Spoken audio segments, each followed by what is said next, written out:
boys and girls, the next story we are going to listen to is called Can You Sew a Flag, Betsy Ross? And this is a fiction story. It is called historical fiction, which means that it's not a real story, but it does have some things or events in it that have happened in history.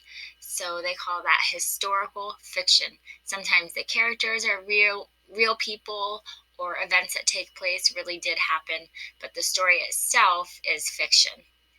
So this is called Can You Sew a Flag, Betsy Ross?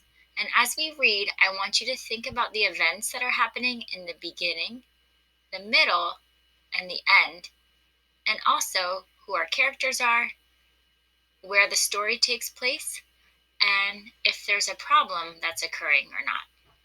Here we go. Can you sew a flag, Betsy Ross? Something unforgettable happened in the shop today. Mrs. Betsy Ross took a break from sewing to have tea and a biscuit. I sat on the floor nearby, hoping for a crumb. Then the door flew open. In walked General George Washington, the great leader of our army. "What can I do for you, sir?" Betsy Ross asked him. "Our new country needs a flag," General Washington said. "The citizens should have a symbol that stands for our freedom. Can you sew a flag?" I saw General Washington hold out a sketch. Mrs. Ross looked at the drawing of the flag he proposed. "I see that your stars have 6 points," Mrs. Ross said. "I think a 5-pointed star would be better."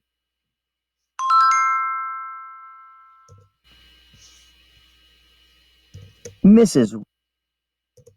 Ross folded a piece of fabric, picked up her scissors, and cut a 5-pointed star with just one snip. General Washington was amazed. So was I, truth be told.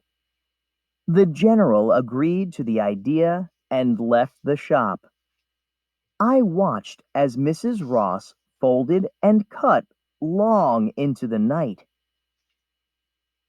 For days, Mrs. Ross cut and stitched 13 5-pointed stars, and 13 stripes represented the 13 colonies.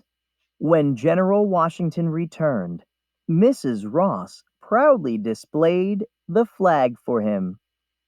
"A new flag for a new country, the United States of America," he proclaimed happily. What a lucky mouse I was to be present on this important day in 1776.